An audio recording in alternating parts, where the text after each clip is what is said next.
Hi everyone, welcome to Nimbus IAS. My name is Vikram Sharma और आज हम डील करेंगे कुछ important questions from geography that is going to be really helpful for you in order to crack this HS prelim examination 2023। So without wasting any time let's just right jump into it. Question number 1 की अगर बात करें, which one of the following is a cold current. Now there are to type of currents. जो oceans में water बहता है, two type of currents are there named as warm current as well as cold current, and here are given four currents, that is Aguilar's current, Antilles along with Humboldt as well as Kuroshio. Now these currents, out of these current one is cold current, we have to answer that। ठीक है, देखते हैं। In case अगर हम देखें world level पे तो this one is north America, this one is south America, this is like Africa है और ये है यूरोप। ओके, सो यहाँ से अगर इक्वेटर लाइन ड्रॉ करें हम, यहाँ से करंट बहता है that is north equatorial current, that is warm current. यहाँ पे एंटीलीज आइलैंड्स है और उन्हीं के नाम पे करंट है ये एंटीलीज करंट। ठीक है, it means this is flowing from equator towards the polar region, it means it is a warm current. So ये तो आंसर नहीं हो सकता।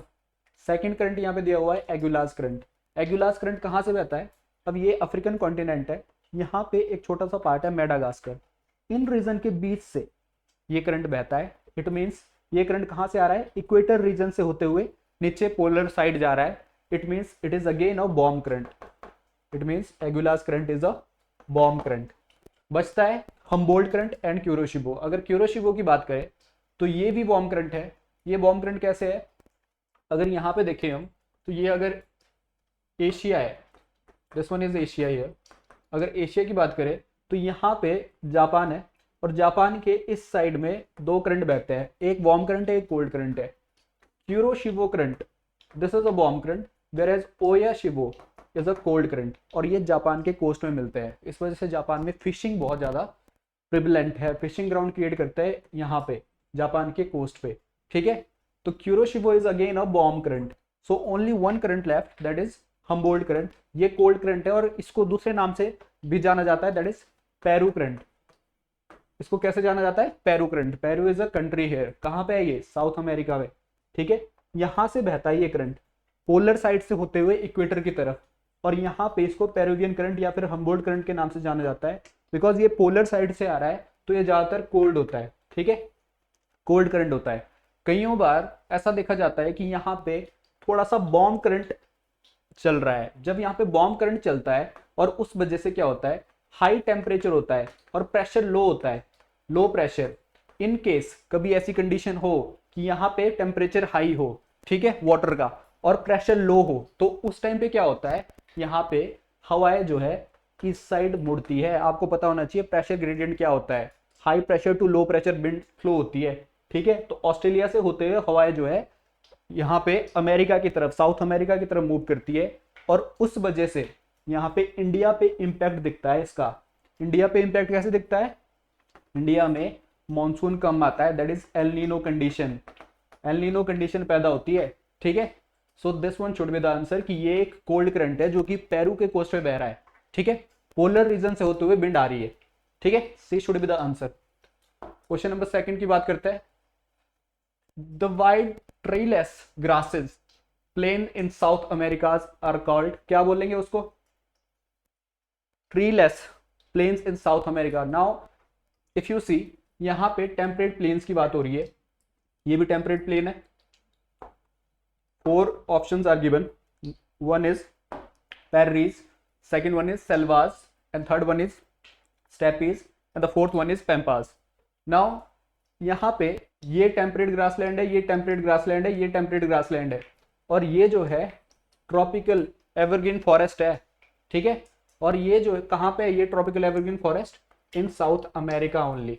ठीक है, this is tropical evergreen forest in South America, continent की बात कर रहा हूं मैं।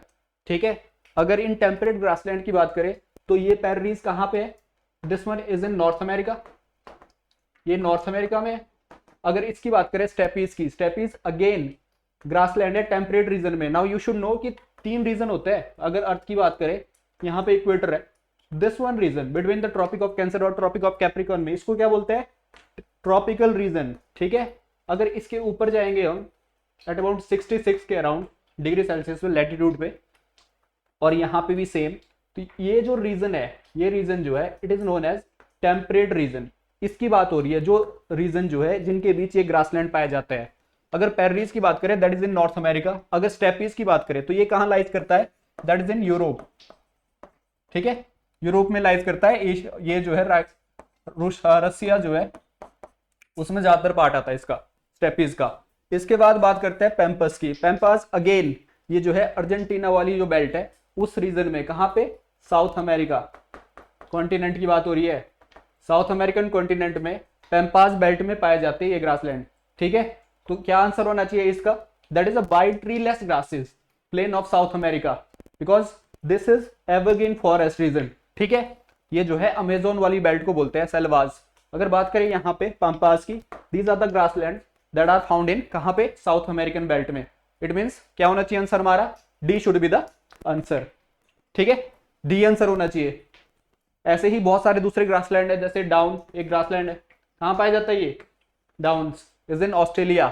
ऐसे ही बुश बेल्ट करके ग्रासलैंड पाए जाते हैं, कहां पाए जाते हैं, is in Africa, African continent में मिलेंगे ऐसे ग्रासलैंड। ठीक है, तो ग्रासलैंड जो है डिफरेंट डिफरेंट नाम से जाने जाते हैं अराउंड द वर्ल्ड, और ये पूछे जाते हैं एग्जाम में। बात करते हैं थर्ड क्वेश्चन की। Consider the following feature associated with the coastal erosion. ना कोस्टल रीजन में कुछ लैंडफॉर्म बनते हैं, दो टाइप के लैंडफॉर्म होते हैं मोस्टली, एक इरोजनल होता है एक डिपोजिशनल होता है।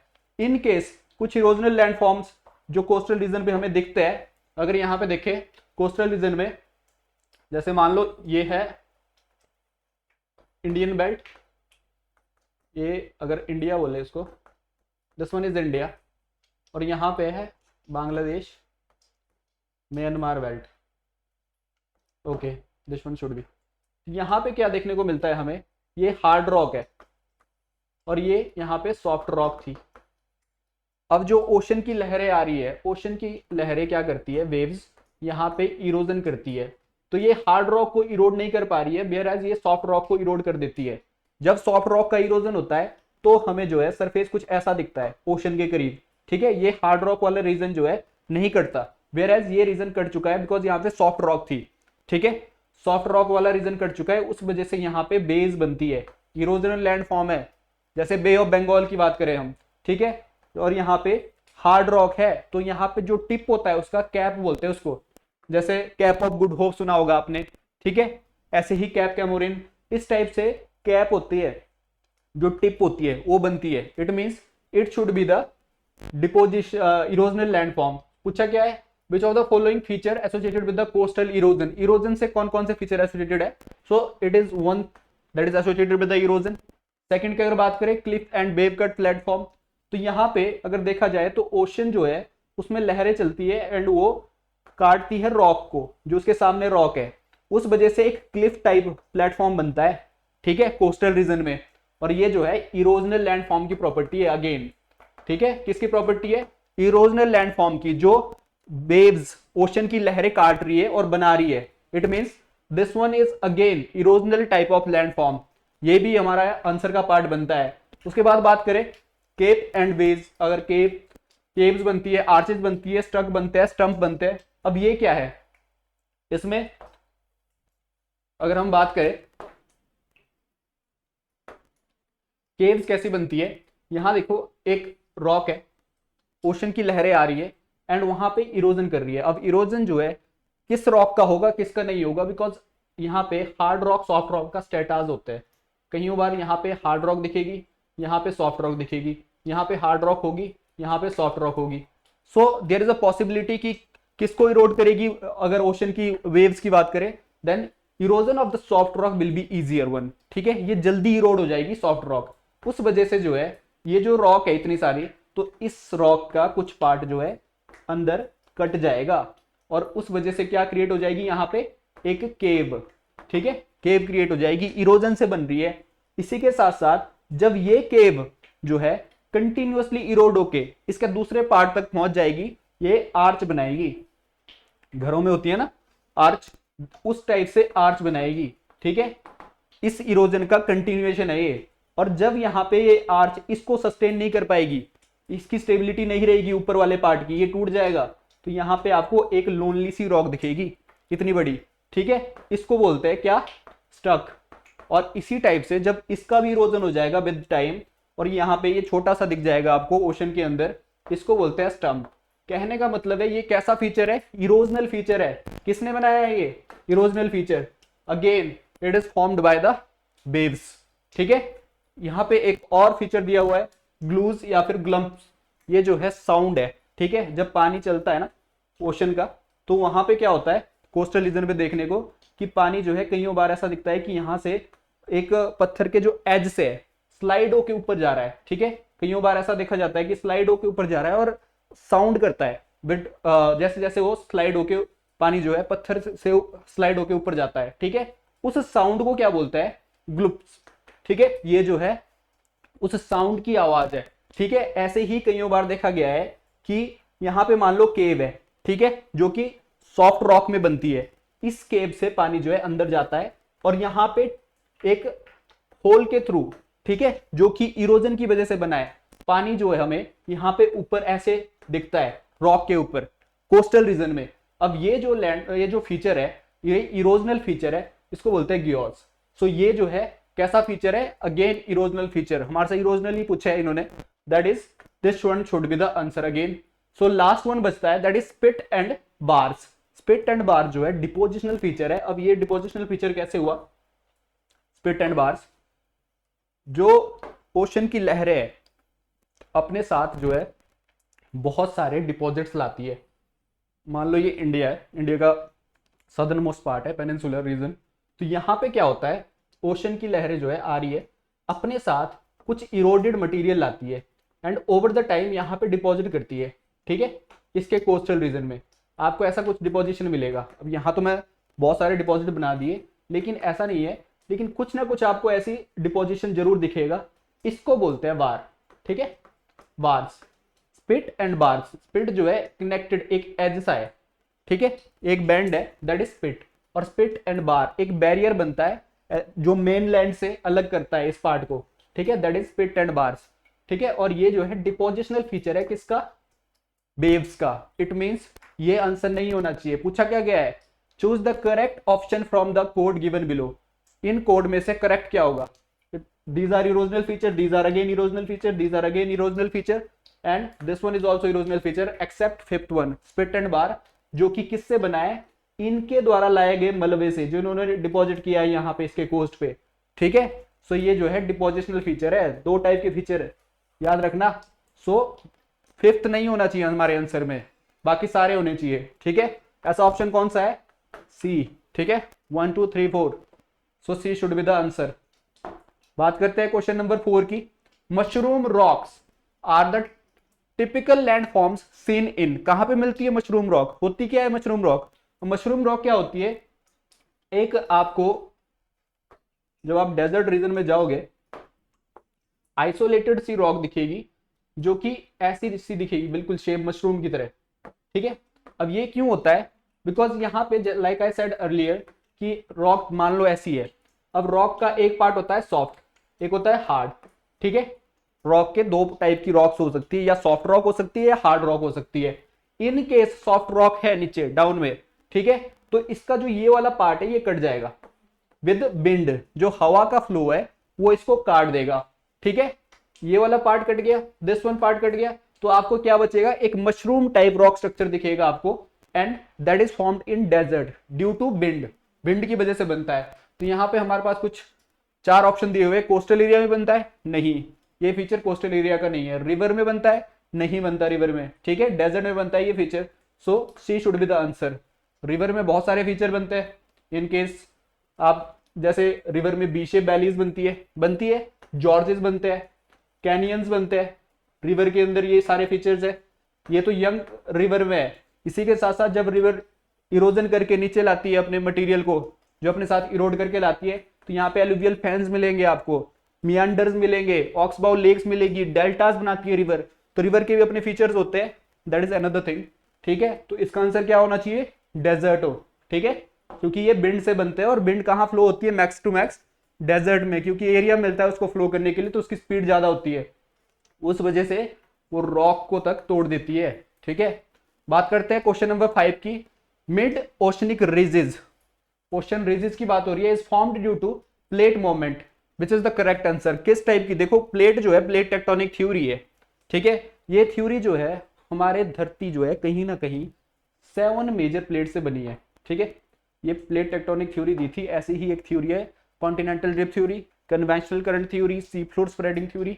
लेकिन वो थ्योरीज उतनी इंपॉर्टेंट नहीं है आपके फ्री पॉइंट ऑफ व्यू से जितनी इंपॉर्टेंट ये है, that is plate tectonic theory. और प्लेट टेक्टोनिक थ्योरी की अगर बात करें, इसके अकॉर्डिंग 7 मेजर प्लेट है हमारी धरती के ऊपर, जो हमारा लिथोस्फीयर है। ठीक है, उसमें कौन कौन सी प्लेटें आती है, नॉर्थ अमेरिका, साउथ अमेरिका, ऐसे ही अफ्रीका, ऐसे ही यूरेशिया प्लेट है। ठीक है, और ऐसे ही इंडो ऑस्ट्रेलिया प्लेट है। ठीक है, और इसी तरीके से आपको एक पैसिफिक प्लेट मिलेगी। कहने का मतलब है 7 मेजर प्लेट है और इसी तरीके से 20 के करीब माइनर प्लेट्स है हमारी धरती के ऊपर। ठीक है, उससे बनी है। तो प्लेट टेक्टोनिक थ्योरी क्या बोलती है कि ये प्लेटें जो है इनकी कहीं ना कहीं मूवमेंट हो रही है with the rotation of earth, and इनकी मूवमेंट हो रही है, उसके पीछे जो इन्होंने फोर्स बताई दैट इज कन्वेंशनल करंट, जो हमारे धरती के अंदर चलते हैं ड्यू टू एस्थीनोस्फीयर, एक लेयर है हमारे धरती के अंदर। मान लो ये अर्थ है, एक पार्ट है उसका अर्थ का, जैसे एक पिज्जा का पीस होता है ना, इसी टाइप से इसका भी एक पीस है। इट मीन्स ये क्रस्टल रीजन होगा, ये मेंटल होगा और ये कोर होगा। ठीक है, जो ये मेंटल रीजन है इसका एक लोअर मेंटल जो पार्ट होगा वो एस्थीनोस्फीयर बोलते हैं उसको, क्योंकि वहां पे लिक्विड मैग्मा है और इस मैग्मे का क्या होता है, इसमें करंट चलते हैं। अब कन्वेंशनल करंट कैसे होता है, जैसे हीटिंग होती है, मान लो आप चाय उबाल रहे हो, तो चाय में जो सबसे नीचे पानी होता है, उस पतीले में जो सबसे नीचे पानी होता है वो जल्दी गर्म हो जाता है। गर्म होने की वजह से क्या होता है, यहाँ पे वो ऊपर की तरफ आना स्टार्ट करता है। ठीक है, और ठंडा पानी नीचे की तरफ जाता है। इस तरीके से करंट चलता है, जो उसमें इस तरीके से करंट चलता है। इसी टाइप से आपको करंट यहाँ पे भी देखने को मिलता है कि मैग्मा में भी ऐसे करंट चलते हैं। इस करंट की मोमेंट की वजह से धरती के अंदर जब यहाँ पे इस तरह के करंट चल रहे हैं, इसकी मोमेंट की वजह से क्या होता है, जो ये प्लेट है, जो ये 7 मेजर प्लेट है, दूसरी माइनर प्लेट है, इनकी कहीं ना कहीं मोमेंट होती है। ठीक है, और ये 3 टाइप की मोमेंट होती है मेजरली। ठीक है, सबसे पहली मोमेंट है कन्वर्जेंट प्लेट मोमेंट, दूसरी मोमेंट है डाइवर्जेंट प्लेट मोमेंट, एंड तीसरी है ट्रांसफॉर्म प्लेट मोमेंट। ठीक है, ये सबसे इंपॉर्टेंट प्लेट मोमेंट है। अगर बात करें कन्वर्जेंट की, इसमें एग्जांपल दे सकते हो आप हिमालय का। जो हिमालय आज की डेट में फॉर्म हुआ है वो कन्वर्जेंस से हुआ है। यहाँ पे देखो गोंडवाना जो प्लेट थी धरती की, जो गोंडवाना प्लेट थी, ठीक है, गोंडवाना लैंड, और यूरेशियन जो प्लेट थी, ये आपस में मिली है, कन्वर्ज हुई है। इस वजह से आपको आज की डेट में यहाँ पे हिमालय दिखता है और ये आज भी बढ़ रहा है। अगर आप बात करें सबसे ऊंची चोटी हिमालय की कौन सी है, माउंट एवरेस्ट। माउंट एवरेस्ट की हाइट कितनी है, पहले मानी जाती थी कितनी, 8848 अगर आप बात करें मीटर में। अब जो है इसकी हाइट 8850 ही बोलते हैं।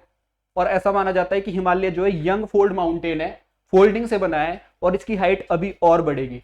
ठीक है, ऐसी ही मोमेंट होती है डाइवर्जेंट मोमेंट।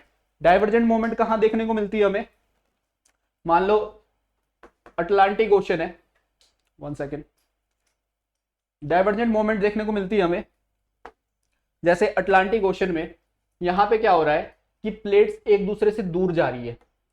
जब प्लेटें एक दूसरे के नजदीक आती है दैट इज कन्वर्जेंट, जब प्लेटें एक दूसरे से दूर जाती है दैट इज डाइवर्जेंट। और डाइवर्जेंट जब होता है, प्लेटें एक दूसरे से दूर जाती है, लाइक आई सेड अर्लियर कि हमारे जो धरती के अंदर एक मैग्मा की लेयर है। ठीक है, यहाँ पे अब प्लेटें जब एक दूसरे से दूर जा रही है, ठीक है, यहां से मैग्मा इधर को जा रहा है, यहां से इधर को जा रहा है, सर्कुलेशन में करंट बह रहे हैं अंदर। ठीक है, यहाँ पे करंट बह रहा है, यहाँ पे करंट बह रहा है, इसको कन्वेंशनल करंट बोलते हैं, जो धरती के अंदर चल रहे हैं मैग्मा के रूप में। ठीक है, प्लेट जो है यहां से इधर को जा रही है, एक प्लेट इधर को जा रही है। अब मैग्मा जो है डाउन से ऊपर की तरफ आता है। ठीक है, ऊपर की तरफ आता है तो यहाँ पे जो है मैग्मा डिपॉजिट हो जाता है हमारी धरती के ऊपर। जब मैग्मा ऊपर आता है, बिकॉज ये प्लेटें डाइवर्ज हो रही है, दूर जा रही है एक दूसरे से, तो यहाँ पे मैग्मा जो है कहीं ना कहीं आपको यहाँ पे as a form of Rijiju देखने को मिलता है। इसको बोलते हैं mid oceanic Rijiju, mid oceanic Rijiju. ठीक है, ये कैसे बनती है? डाइवर्जेंस ऑफ प्लेट से बनती है। और इसका बेस्ट एग्जांपल जो है अटलांटिक ओशन है। अटलांटिक ओशन में आपको एक चेन ऑफ माउंटेन्स दिखेगी अंदर, सरफेस के अंदर। ठीक है, और उस वजह से, किस वजह से बनी है ये? Because of this divergence of plate, क्योंकि अटलांटिक ओशन जो है बड़ा हो रहा है, पैसिफिक ओशन की जो लेंथ है वो घट रही है, where as compare to Atlantic ocean उसकी लेंथ एंड ब्रेड्थ बढ़ रही है। ठीक है, अगर इसकी बात करें डाइवर्जेंस की वजह से, यहां से जो अमेरिकन प्लेट है वो इधर को जा रही है और यूरेशियन प्लेट यहाँ है, तो इसकी वजह से क्या हो रहा है? डाइवर्जेंस हो रहा है, स्प्रेड हो रहा है वो। ठीक है, और उस वजह से क्या बन रहा है? Mid oceanic ridges. इसी टाइप से ट्रांसफॉर्म प्लेट बनती है। ट्रांसफॉर्म प्लेट क्या होती है? इन केस जो प्लेटें है वो आपस में ना तो टकराए और ना ही आपस में दूर जाए। ठीक है, कहने का मतलब है कि एक प्लेट यहां से जा रही है, एक प्लेट यहां से जा रही है, एक दूसरे को डिस्टर्ब नहीं कर रही है इन एनी विच वे। ठीक है, ऐसी भी प्लेट होती है। उस वजह से जो फीचर्स बनते हैं, उस वजह से जो लैंडफॉर्म फीचर्स बनते हैं, उसका सबसे बेहतरीन एग्जांपल आपको यूएसए में सैन एंड्रियास फॉल्ट दिखेगा। सैन एंड्रियास फॉल्ट यूएसए, ठीक है, अमेरिका में। ये जो है ट्रांसफॉर्म प्लेट बाउंड्री से बना है। ठीक है, प्लेट टेक्टोनिक थ्योरी के अंडर। समझ रहे बात को? इसी तरीके से तो इसका आंसर क्या होना चाहिए हमारा? अगर मिड ओशनिक रिजिज की बात करें तो डाइवर्जेंट मोमेंट ऑफ प्लेट से बन रही है ये। ठीक है, answer should be B only. 1 second again, answer should be B. ठीक है, क्वेश्चन नंबर 6 की बात करते हैं। Which of the following waves are responsible for the most destructive form of earthquake? देखो, अर्थक्वेक जो है जब आता है, ऑब्वियसली अभी रिसेंटली भी आया था अर्थक्वेक, यहां तक चंडीगढ़ तक इसकी वेव महसूस हुई थी जब अफगानिस्तान में आया था, इसका एपिसेंटर था वहां पे। ठीक है, अभी बात करते हैं अर्थक्वेक है क्या, और इसकी वेव्स जो है 3 टाइप से होती है। एक एनर्जी जनरेट करता है, अर्थ को शेक होती है पूरी अर्थ, उससे अर्थक्वेक बोलते हैं। ठीक है, एनर्जी का रिलीज होना। अब अर्थ जब शेक हो रही है तो 3 टाइप की वेव्स होती है फेमसली। वैसे तो 4 टाइप होता है, लेकिन 2 टाइप की होती है। इसको बोलते हैं inner waves, that is L and P and S waves. This are car inner waves, जो हमारे धरती के अंदर है, इसको बॉडी वेव्स भी बोलते हैं। ठीक है, और जो सरफेस वेव्स होती है, जो सरफेस के ऊपर चलती है, इसमें आती है आपकी एल वेव, दैट इज लब वेव, एंड दूसरी है रेले वेव, जो सरफेस के ऊपर चलती है, surface wave, that is L and R wave. ठीक है, जो सरफेस वेव है, these are more destructive waves compare to जो बॉडी वेव है। अब बॉडी वेव कैसे चलती है? मान लो यहाँ पे कोर है धरती का, लाइक आई सेड एक पिज्जा मान लो, उसका एक पार्ट मान लो। ठीक है, तो यहाँ पे क्रस्ट है, यहाँ पे मेटल है और यहाँ पे कोर है। इसी कोर की बात कर रहा हूँ मैं यहाँ पे। ठीक है, जब अर्थक्वेक आता है तो यहाँ पे वेव चलती है, ऐसी कुछ वेव दिखेगी आपको। ठीक है, और इस टाइप की वेव जो चलती है मोस्टली जो कोर को टच नहीं करती, वेव्स जो कोर से पास थ्रू नहीं करती, उसको बोलते हैं एस वेव्स। ठीक है, और जो वेव्स जो है कोर को भी क्रॉस कर देती है, उनको बोलते हैं पी वेव्स। आपको यहाँ पे भी देखने को मिलती है पी वेव्स। ठीक है, एक इसका शेडो एरिया होता है जहां पे आपको वेव्स ही ना देखने को मिले धरती के अंदर, दैट इज शेडो जोन। ये कहां से कहां होता है? 103 से लेकर 142 डिग्री की अगर बात करें, सेम 103 से लेकर 142 तक। यहाँ इस साइड भी आपको ये देखने को मिलेगा शेडो जोन, जहां पे आपको वेव्स नहीं दिखती है, पी एंड एस वेव। ये बॉडी वेव की बात कर रहा हूं मैं। इसी टाइप से सरफेस वेव्स होती है जो सरफेस के ऊपर चलती है। बॉडी वेव में सबसे तेज चलने वाली वेव है पी वेव, और पी वेव जो है सॉलिड से भी चलती है, लिक्विड से भी चलती है, और गैसेस में भी चलती है। सॉलिड में स्पीड ज्यादा है, लिक्विड में उससे कम है, फिर गैसेस में उससे भी ज्यादा कम है। ठीक है, और अगर एस वेव की बात करें, that is only in solid, वो सिर्फ सॉलिड में चलती है।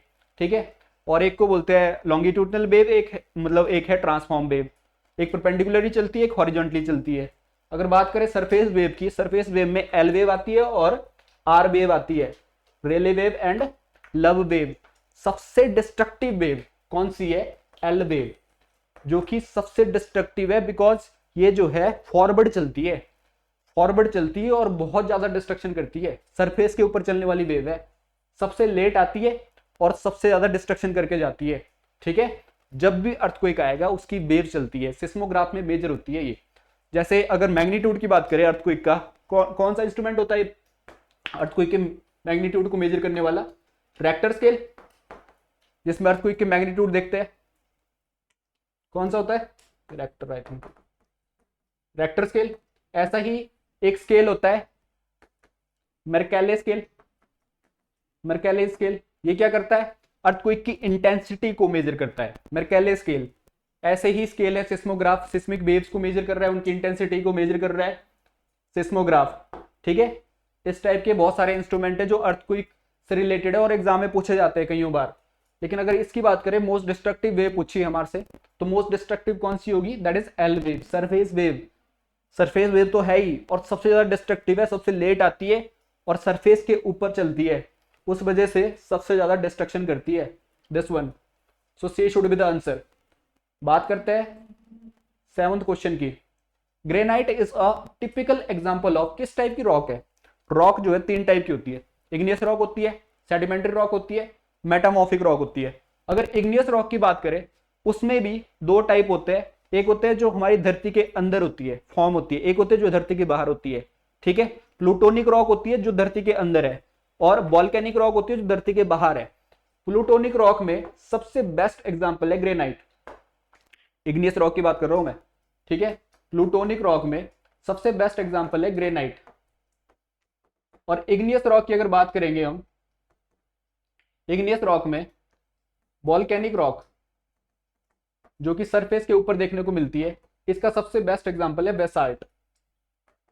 आपको बेसाल्ट के प्लेन्स भी मिलेंगे, आपको बेसाल्ट जो हमारा डेक्कन का प्लेटो है, इसको बेसाल्ट प्लेटो भी बोलते हैं। बेसाल्ट रॉक से बना है, इग्नियस रॉक से बना है, ये वॉल्केनो से बना है। ठीक है, दैट इज इग्नियस रॉक। ऐसे ही आपको रॉक्स मिलेगी सेडिमेंट्री रॉक, जो कि फॉसिल से बनती है, डिपोजिशन से बनती है सेडिमेंट्री रॉक्स। ठीक है, ओवर द ईयर जो है ऑर्गेनिक जो सब्सटेंस है उनके डिपोजिशन से बन रही है। हमारा पेट्रोलियम, ऑयल सब कुछ इन रॉक से आता है। एट अबाउट हमारे जो सरफेस है, क्रस्ट है, उसका 75% हिस्सा कौन सी रॉक है? That is sedimentary rock, sediment से बनी है। ठीक है, मैकेनिकल सेडिमेंट्री होती है, ऐसी ही और ऑर्गेनिक सेडिमेंट्री रॉक्स होती है, ऐसी केमिकल सेडिमेंट्री रॉक्स होती है, रॉक साल्ट की तरह। ठीक है, तो बहुत सारी ऐसी रॉक्स होती है। तीसरी रॉक होती है मेटामॉर्फिक रॉक। मेटामॉर्फिक होती है मींस, इसका मतलब है चेंज। जैसे आपको फेसबुक का नाम भी पता होगा, क्या नाम है अब next? That is Meta, it means change. ठीक है, मेटा का मतलब होता है चेंज। और मेटामॉर्फिक रॉक जो है सेडिमेंट्री और इग्नियस रॉक, ये है primary rock, this one is secondary rock. इन दोनों के ट्रांजिशन से बनी है, चेंज से बनी है मेटामॉर्फिक रॉक। ठीक है, दैट इज चेंज। तो जैसे मान लो अगर सेडिमेंट्री रॉक में देखें तो लाइमस्टोन एक सेडिमेंट्री रॉक है। ठीक है, सैंडस्टोन एक सेडिमेंट्री रॉक है। इग्नियस रॉक की बात करें तो ग्रेनाइट एक इग्नियस रॉक है। ग्रेनाइट जो है चेंज होती है किसमें? जेनेसिस में। किसमें चेंज होगी? जेनेसिस में। ये इसका मेटा फॉर्म है, किसका? ग्रेनाइट का। ऐसे ही लाइमस्टोन की अगर बात करें, लाइमस्टोन से क्या बन रहा है? मार्बल बन रहा है। सैंडस्टोन से क्या बन रहा है? क्वार्टरजाइट बन रहा है। ये सारी सैंडस्टोन, लाइमस्टोन, ये कैसी रॉक्स है? सेडिमेंट्री रॉक्स है ये सारी। ठीक है, और इसका चेंज वर्जन बनता है मेटा में, जो प्रेशर की वजह से बनता है with time, over the years. ठीक है, इस तरीके से रॉक जो है साइकिल है, चेंज होता रहता है। ठीक है, आंसर शुड बी, आंसर क्या होना चाहिए यहाँ पे? Answer should be C only. ठीक है, this one is the answer. ठीक है, that is granite is a igneous rock. Question number 8 की बात करते हैं। प्लायाज आर लोकेटेड इन, प्लायाज होते क्या है? डिप्रेशन है, जो कि मान लो विंड चल रही है, विंड की वजह से क्या होता है? रेत जो है वहां पे आपको डिप्रेशन मिलता है देखने को। रेतीले जो जगह है वहां पे आपको इस तरीके से डिप्रेशन मिलेगा। और बारिश की वजह से जब पानी यहाँ डिपॉजिट होता है और गर्मियों में इवेपोरेशन होता है, तो यहाँ पे आपको सॉल्ट लेक देखने को मिलती है, सॉल्ट डिपोजिशन देखने को मिलता है। और इस टाइप के फीचर को क्या बोलता है? प्लायाज। ठीक है, सो ये कहाँ मिलता है? सैंडी रीजन में, डेजर्ट वाले रीजन में देखने को मिलता है ये फीचर, प्लायाज। और ऐसी मशरूम रॉक अभी बताया था हमने, मशरूम रॉक भी एक इसका एग्जांपल है, प्रोमिनेंट एग्जांपल, जो कि आपको कहाँ मिलता है? डेजर्ट वाले रीजन में।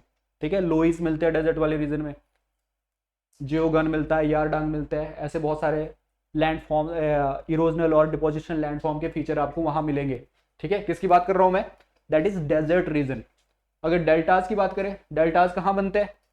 That is in river, river के थ्रू बनते हैं डेल्टाज, ये डिपोजिशनल फीचर है।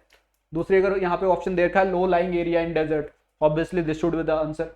Rising area in desert, no this is not a rising area, this is low lying area जहाँ पे सॉल्टी लेक्स ही बन रही है, ठीक है। तो answer should be C only, B only, ठीक है, आंसर इज बी। बात करते हैं क्वेश्चन नंबर 9 की। कंसिडर द फॉलोइंग स्टेटमेंट, यहाँ पे 3 स्टेटमेंट दी हुई है ब्लैक सी के बारे में।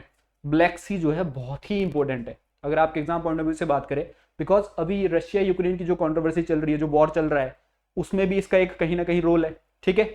अभी जो यूरोपियन देश है उन्होंने कहीं ना कहीं ब्लॉक किया था वहां से ट्रेड करना रशिया से ड्यू टू दिस वॉर। अब जो वहां पे उनके लिए जो कमी पड़ रही है, उनको तेल की कमी पड़ रही है या फिर दूसरे सब्सटेंस की कमी पड़ रही है बिकॉज ऑफ दिस ब्लॉकेड, तो उस वजह से ब्लैक सी काफी न्यूज में रहा है। ब्लैक सी के अराउंड कितनी कंट्रीज है, अगर 6 कंट्रीज है तो 6 कंट्रीज के नाम आपको पता होने चाहिए, ठीक है। ब्लैक सी के एक एरिया है क्रीमिया, क्रीमिया रीजन क्यों न्यूज में रहता है हमेशा, जब रशिया ने जब क्रीमिया पे कब्जा किया था, क्रीमिया है किसका रीजन, यूक्रेन का रीजन, सो उसके बारे में आपको पता होना चाहिए। तो यहाँ पे 3 स्टेटमेंट जो है ब्लैक सी से रिगार्डिंग है, और ब्लैक सी के बारे में आपने अपने मैप में स्टडी करना है, ठीक है, before giving any exam. Upcoming exam में देयर इज हाईएस्ट पॉसिबिलिटी कि ब्लैक सी जो मैपिंग है वहां से क्वेश्चन पूछा जाए आपसे, ठीक है, as far as geography is concern.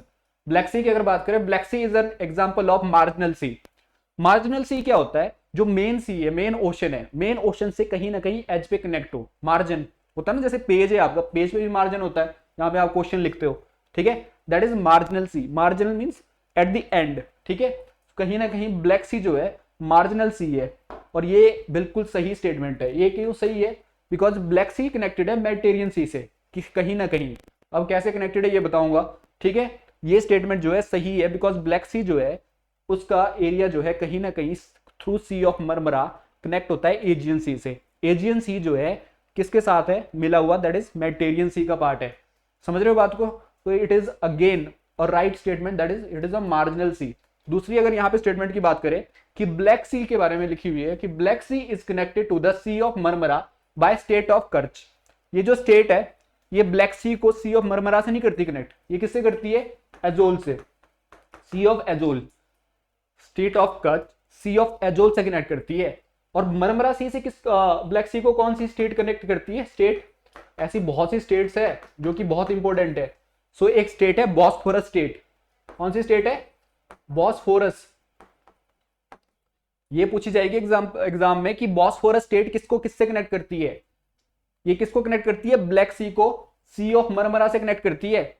इसी के साथ डोरिडेलस स्टेट है एक जो कि एजियन सी को कनेक्ट करती है सी ऑफ मरमरा से। ऐसी बहुत सी स्टेट जो है एग्जाम में पूछी जा सकती है, बिकॉज बहुत ही इंपॉर्टेंट है, क्रूशियल है ये, ठीक है।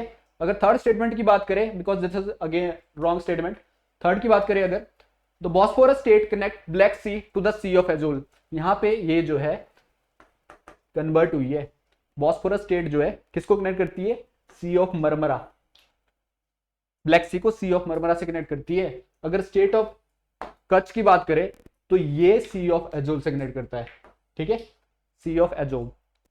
समझ रहे हो बात को, it means this is again a wrong statement, conversion है दोनों में, पहली स्टेटमेंट ओनली सही है। पूछा क्या है, which of the above statement is or are is not correct, कौन सी सही नहीं है, 2 and 3 is not correct, it means C should be the answer, right, it means C should be the answer. अगर यहाँ पे बात करें मैप की कि वर्ल्ड में है कहाँ ब्लैक सी, तो यहाँ देखिए ये है मेडिटेरियन सी, ये है टर्की, ठीक है, यहाँ पे Aegean Sea just connected with the Mediterranean Sea, और एजियन सी और मरमरा सी यहाँ दिख रहा है सी ऑफ मरमरा, ठीक है। यहाँ पे डॉर्डेलस स्टेट है, यहाँ पे स्टेट है डॉर्डेलस,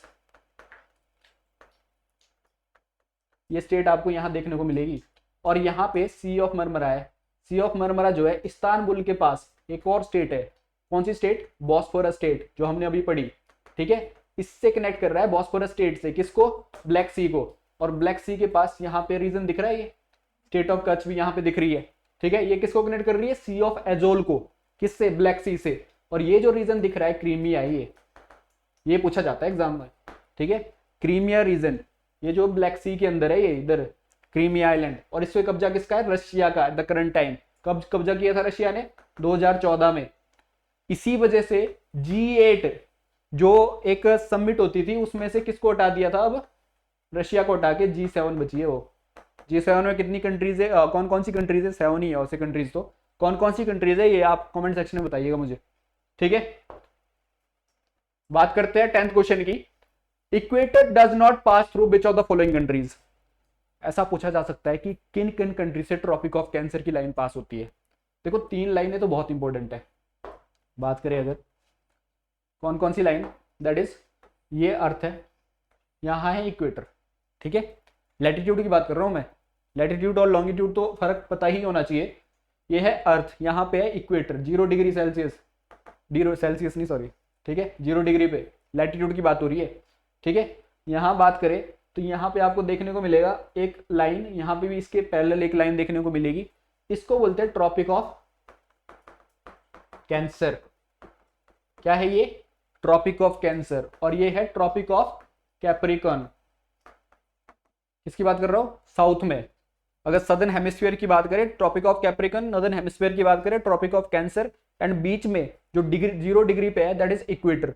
इक्वेटर में कौन कौन सी कंट्रीज आती है, अगर ये इमेजिनरी लाइंस है, एग्जैक्ट लाइन तो नहीं देखने को मिलेगी मैप में और अर्थ पे के ऊपर, ये इमेजिनरी लाइन है इन ऑर्डर टू अंडरस्टैंड कि हम कहाँ लोकेटेड है दुनिया में, हमारी लोकेशन कहाँ है, ठीक है। उसको अंडरस्टैंड करने के लिए कि इंडिया कहाँ लोकेटेड है, कोई और कंट्री कहाँ लोकेटेड है, तो उस हिसाब से ये इमेजिनरी लाइन जो है बनाई है, ठीक है। अगर इक्वेटर की बात करें, इक्वेटर में कौन कौन सी कंट्रीज आती है, सबसे पहले अगर यहाँ पे बात करें साउथ अमेरिका की, साउथ अमेरिका में कौन कौन सी कंट्रीज इक्वेटर के मतलब कौन कौन सी कंट्री के ऊपर इक्वेटर गुजरती है लाइन, इमेजिनरी लाइन।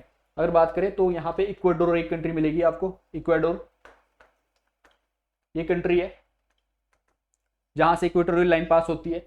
ऐसी एक कंट्री है कोलंबिया, ऐसी एक कंट्री है ब्राजील। ये कंट्रीज कौन सी है, साउथ अमेरिका की कंट्रीज है। ऐसे ही आप जो है साउथ अमेरिका से आओगे तो फिर आएगा Africa, African continent. African continent एकमात्र ऐसा कॉन्टिनेंट है जहां से तीनों लाइंस गुजरती है, चाहे वो ट्रॉपिक ऑफ कैंसर की बात करें, ट्रॉपिक ऑफ कैप्रिकॉर्न की बात करें, या फिर इक्वेटर की बात करें, ठीक है। तो आपको ये पता होना चाहिए। अब अफ्रीका की अगर बात करें, अफ्रीका में कौन कौन सी कंट्रीज जो है आती है जहां से इक्वेटर की लाइन गुजरती है, कौन कौन सी कंट्रीज आती है अफ्रीका में, that is Sao Tome, it should be this, एक कंट्री है, ठीक है। इसके साथ साथ एक कंट्री यहां पे आपको गैबोन दिखेगी, इसी तरीके से एक कंट्री दिखेगी आपको कॉन्गो, इस तरीके से कंट्री दिखेगी डेमोक्रेटिक रिपब्लिक ऑफ कॉन्गो, इसी तरीके से कंट्री दिखेगी Uganda, Kenya and then Somalia. These are the countries in Africa जहां से इक्वेटर लाइन पास होती है। उसी के साथ साथ बात करते हैं इंडिया के रीजन की तरफ, तो वहां पे आपको मालदीव मिलेगा, जस्ट इंडिया के साउथ में मालदीव से भी इक्वेटर पास होता है, ठीक है, इक्वेटर लाइन। इसी तरीके से कंट्री है इंडोनेशिया, यहां से भी इक्वेटर लाइन पास होती है। इसी तरीके से आपको किरीबाटी एक कंट्री मिलेगी, ठीक है, जहां से कौन सी लाइन पास होती है, इक्वेटोरियल लाइन। देखते हैं मैप में, यहां देखिए दीज आर द कंट्रीज। अगर इक्वेटर की बात करें, इक्वाडोर की बात करें, कोलंबिया की बात करें, इसी तरह ब्राजील की बात करें, सैन थोमे की बात करें, ठीक है, no it is this, and then Gabon है, यहाँ पे कांगो है, रिपब्लिक ऑफ कांगो है, युगांडा की बात करें, केनिया की बात करें, सोमालिया की बात करें, इसी टाइप से आपको ये सारी कंट्रीज यहाँ पे मैप में देखने को मिलेगी और कहाँ कहाँ से इक्वेटर की लाइन पास हो रही है, ठीक है। अब क्वेश्चन का अगर देखें the equator does not pass through which of the following, so ये बहुत ईजी क्वेश्चन बन जाता है फिर कि केनिया से भी पास हो रहा है, इंडोनेशिया से भी पास हो रहा है, ब्राजील से भी पास हो रहा है, तो आंसर शुड भी क्या होना चाहिए, हमारा आंसर मैक्सिको। मैक्सिको कहाँ है, Mexico, Mexico is in north America. North America की फेमस कंट्रीज में से एक है। कौन कौन सी कंट्रीज है नॉर्थ अमेरिका में, हाँ, नॉर्थ अमेरिका में जैसे कनाडा ले लो, यूएसए तो है ही, ठीक है, साथ में मैक्सिको, ऐसे ही एल सल्वाडोर जैसी कंट्रीज है, पनामा जैसी कंट्रीज मिलेगी आपको सेंट्रल अमेरिका में, ठीक है। तो इस टाइप की कंट्रीज आपको पता होनी चाहिए और Mexico is the answer of this question, ठीक है। इसी के साथ थैंक यू फॉर टुडे।